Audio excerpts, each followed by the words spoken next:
Padilla sumagot sa mga bagong pag-amin ni Alger Abrenica matapos makapagbigay ni Alger ng ganitong mensahe para sa ama ni Kylie Padilla nang mag-guest ito sa programang Starbucks noong April 14. May message ka ba para kay Robin? Para po kay Tito Robin, alam ko naman po na alam ko po yan na mga bata pa po kami. Bilang isang kaibigan po ni Kylie na special po sa akin, naging parte na po siya sa akin, parte na po siya ng buhay ko. Marami na po akong pinapangarap para sa kanya at gusto kong matupad ang lahat ng mga pangarap na yon. Hindi na matawaran ang tumitinding interes sa maaaring maging ugnayan ni Alger kay Binoy. Sa katunayan, may ilang nagsasabi na ang nagiging katapatan ng aktor sa pagsagot nito sa mga issues sa kanila ni Kylie ay tila hindi nalalayo sa pagkatao ni Binoy. At ang panibagong intriga na hinaharap ni Alger sa muling pagharap sa press. Nasasabi ko lang, totoo lang ako. Kung sino ako, yun yung pinapakita ko, sino talaga ako. And kung may nakakapansin man na parang medyo nahawig po, Tito Robin, sabi nyo nga. Salamat at napakagandang compliment nun. Dahil idol ko po talaga yun at iniidolo lang halos lahat ng tao. Kasabay ng pag-amin ng Kapuso Hunk na mula pagkabata ay paborito na niya ang action star. Hindi pa po ako artista nun. Minsan yung mga kaibigan ko, sinasabi, para kasi Robin Padilla, ginagano, niloloko nila ako na parang hindi naman ako aware. Talaga? Sabi ko, ayos ah. Maging ang naging imahe nito sa pag-aalaga sa mga naging kaparehang babae sa pelikula at tunay na buhay. Yung pagiging gentleman niya, yung naririnig, syempre, nasa showbiz na rin po kung paano siya mag-alaga ng leading ladies niya. Talagang, sabi ko, sobrang hanga talaga ako sa kanya, ang galing.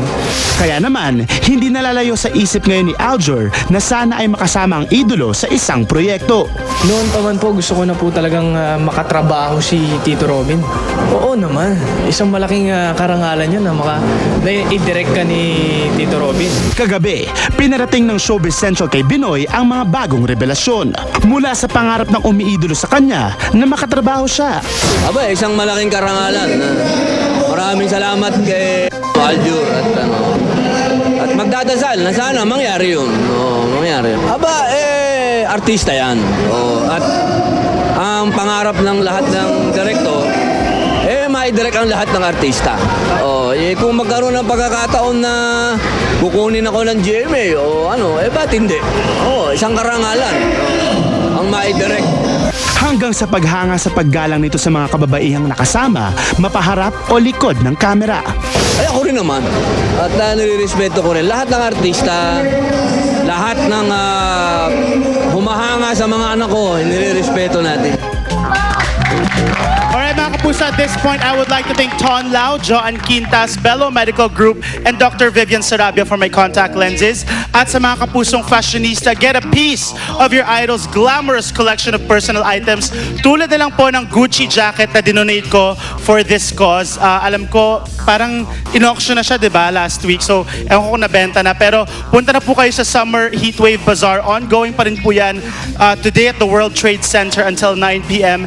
And aside from the GMA booth, marami po pong mga booth dyan sa World Trade Center. Kaya punta na po kayo dyan. And speaking of that bazaar, last Friday ay nagbukas na po ang Celebrity Ukay-Ukay at talaga namang itinumog ito ng mga Kapuso stars at very successful ang nasabing event at nagkaubusan pa raw ng mga items. Let's watch this. Celebrity Ukay-Ukay, tagumpay. Sinimulan na nitong Biyernes ang pagbubukas ng Celebrity Ukay-Ukay na pinangunahan ni Kapuso Foundation COO Miss Mel Tiangco at ni singer-songwriter Ogie Alcacid.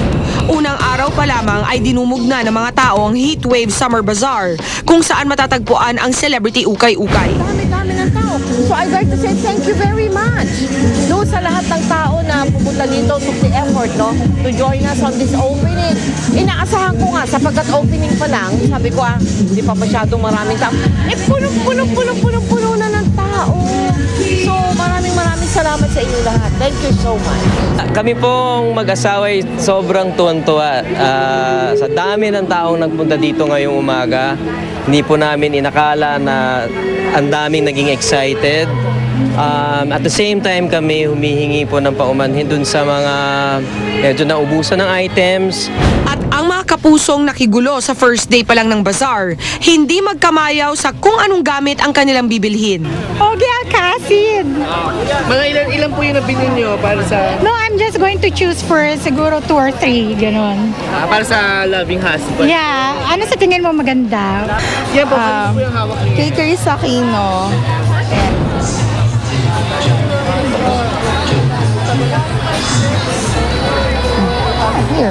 Here.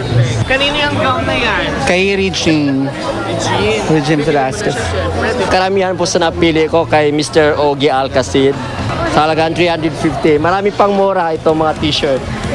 Katulad nito, 150 lang. Ang ganda. Lubos ang pasasalamat ng mga organizers ng Celebrity Ukay-Ukay sa pagtangkilik ng mga tao dahil ang kikitain nito pati na ang malaking porsyento sa Heatwave Summer Bazaar ay mapupunta lahat sa proyekto ng GMA Kapuso Foundation. Ang proceeds nito ay mapupunta sa school development project ng GMA Kapuso Foundation. In short, magpapatuyo po tayo ng mga paaralan sa iba't ibang bahagi ng ating bansa. Yun, doon mapupunta ang proceeds na to. Hindi lamang ng ukay-ukay, kung hindi ng malaking bahagi rin ng kikitain dito sa Heatwave Bazaar na ito ay mapupunta po dyan sa proyektong yan. Ngayon ang last day ng bazaar at katulad ng inaasahan ay malaking bilang pa rin ng mga tao ang dumating para bumili ng mga gamit ng kanilang paboritong artista para makiisa na rin sa proyekto ng Kapuso Foundation. Very thankful. I think it's a blessing that they're all here. Dun sa mga maaabutan po ng tulong ng Kapuso Foundation through the Ukay-Ukay and the Bazaar, we feel blessed that we have been part of this, that kayo po ay mabibiyayaan through us. We feel blessed that we are a blessing to you and you are a blessing to us as well. Ngayon, ang dream ko one day mapuntahan namin yung mga eskwelahan na yan na mapapatayo ng project na ito. Sa pagbabalik ng Showbiz Central, Totoo po na Ogie and I are going to have a baby. kalagayan ni Regine Velasquez na maselan daw ang pagdadalang tao. Detalyadong ikikwento ng kanyang asawang si Ogie Alcacid.